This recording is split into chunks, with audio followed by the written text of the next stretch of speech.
El enfrentamiento entre los exploradores españoles y las tribus nativas de Norteamérica, particularmente los comanches y los apaches, representa un capítulo apasionante y complejo en la historia del continente.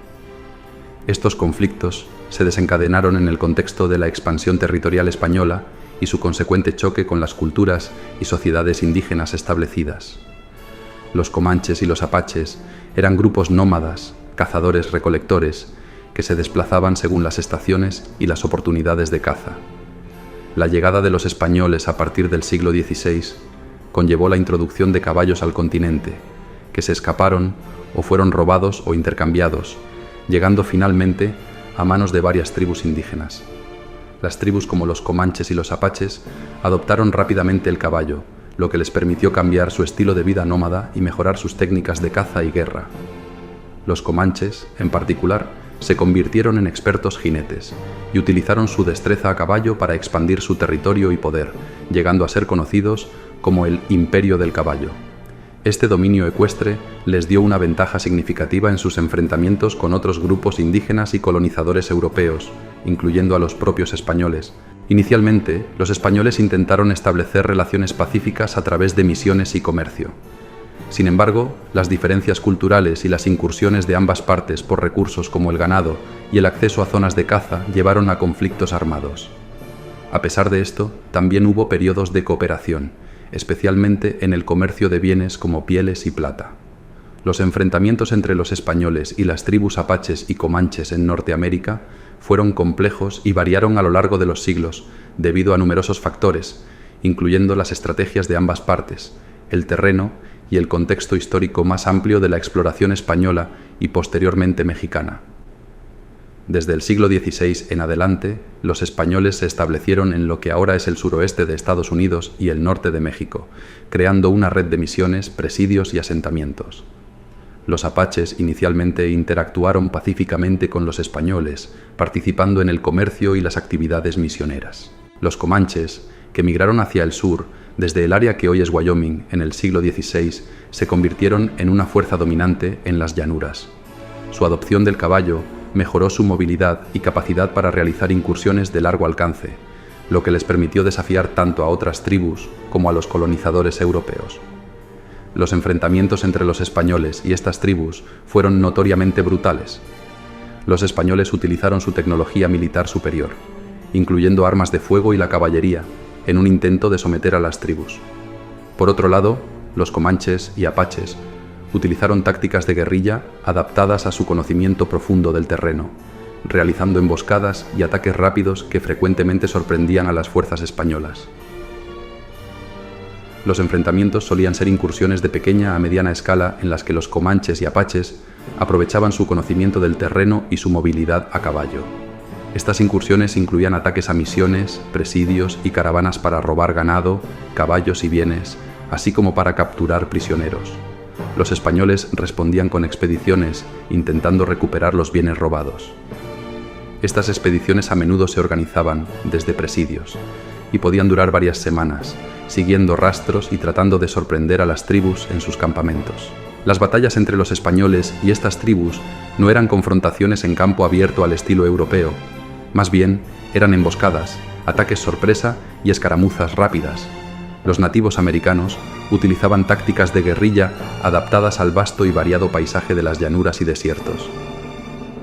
Por su parte, los españoles intentaban utilizar su superioridad tecnológica como armas de fuego y artillería ligera, aunque la efectividad de estas armas era a menudo limitada por la rapidez y el estilo de combate móvil de los comanches y apaches. Estos enfrentamientos tenían un alto costo tanto para los españoles como para las tribus nativas. Aunque los españoles nunca fueron capaces de someter completamente a los comanches o apaches, sus expediciones punitivas causaban a menudo graves daños. Sin embargo, la resistencia continua de las tribus limitó significativamente la expansión española y más tarde la mexicana en ciertas áreas del suroeste. En el contexto de la colonización española y las interacciones con los nativos americanos, particularmente en lo que ahora es el suroeste de Estados Unidos y el norte de México, los dragones de cuera fueron soldados de las unidades de caballería ligera del ejército español que jugaban un papel crucial en la protección de las misiones, presidios y otras instalaciones coloniales en estas regiones. El término dragón de cuera viene del uniforme único de estos soldados, que incluía una cuera, una larga chaqueta de cuero diseñada para ofrecer protección contra las armas indígenas como flechas y lanzas. Estas chaquetas de cuero eran típicamente reforzadas con capas múltiples para aumentar su eficacia defensiva. Los dragones de cuera tenían múltiples responsabilidades. No solo protegían las misiones y las rutas comerciales de los ataques de las tribus nativas, sino que también servían como exploradores, mensajeros y escoltas para los viajeros y las expediciones que se desplazaban entre los diferentes asentamientos españoles. Además, a menudo participaban en expediciones punitivas contra las tribus que resistían la dominación española. Los dragones de cuera desempeñaron un papel importante en las relaciones entre los españoles y los nativos americanos, tanto en términos de conflicto como de negociación. Aunque a menudo estaban involucrados en hostilidades, también eran una de las principales interfaces entre los mundos indígena y español, participando en el comercio, las negociaciones de paz y la recopilación de información. La presencia de los dragones de cuera fue vital para la expansión y el mantenimiento de los territorios coloniales españoles en áreas a menudo hostiles.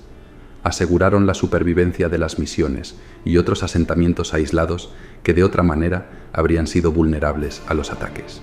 La conexión entre los dragones de cuera y el desarrollo de la figura del cowboy en el suroeste de Estados Unidos es fascinante y refleja una mezcla de influencias culturales que se dieron a lo largo de varios siglos. Aunque no hay una línea directa de descendencia de los dragones de cuera a los cowboys, ciertamente hay elementos del estilo de vida, técnicas y equipo de los dragones que influyeron en lo que eventualmente se convertiría en la cultura cowboy. Como hemos mencionado anteriormente, los dragones de cuera eran soldados de caballería ligera en las fronteras del norte del Imperio Español en América. Estaban equipados para la movilidad y la supervivencia en condiciones difíciles, características esenciales también para los cowboys. La cuera, la chaqueta de cuero que llevaban, les proporcionaba protección contra los ataques con armas nativas y el duro ambiente natural. Los dragones de cuera eran maestros jinetes, entrenados en la conducción y manejo de caballos en terrenos difíciles.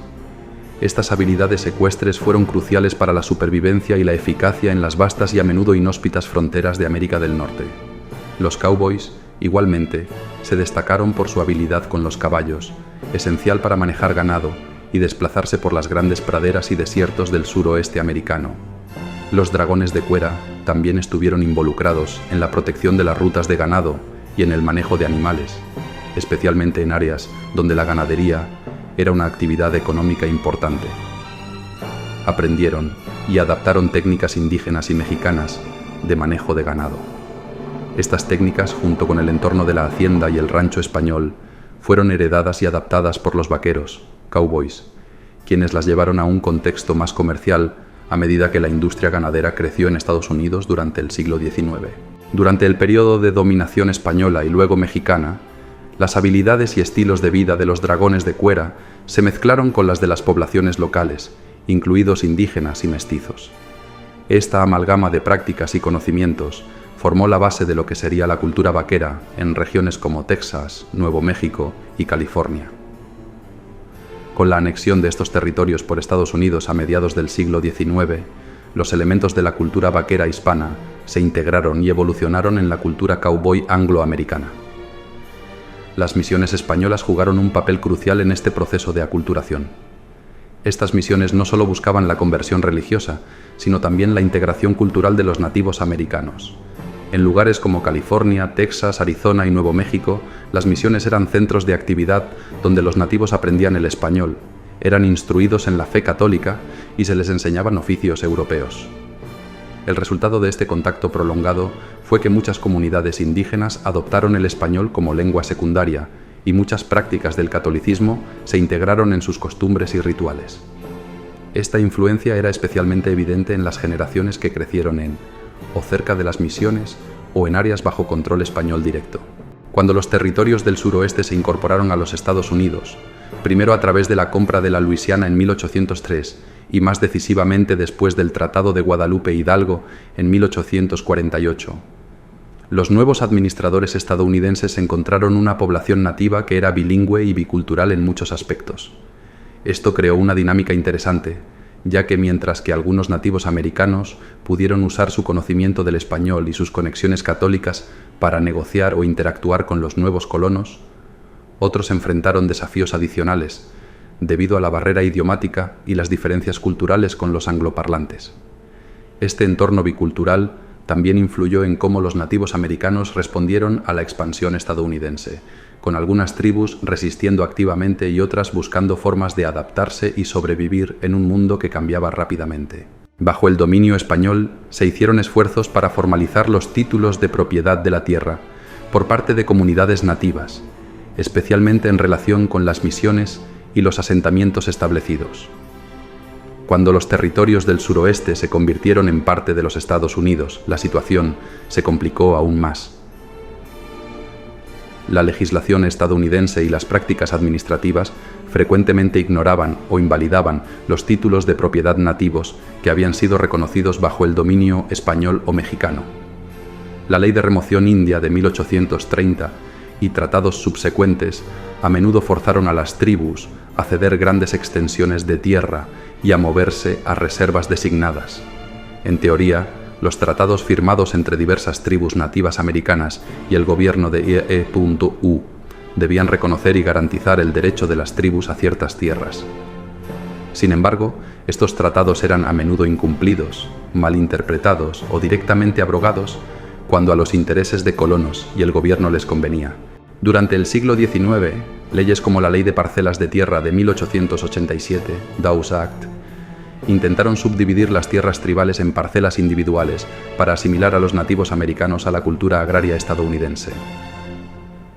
Este acto y otros similares llevaron a una pérdida masiva de tierra tribal y al debilitamiento de las estructuras comunitarias nativas.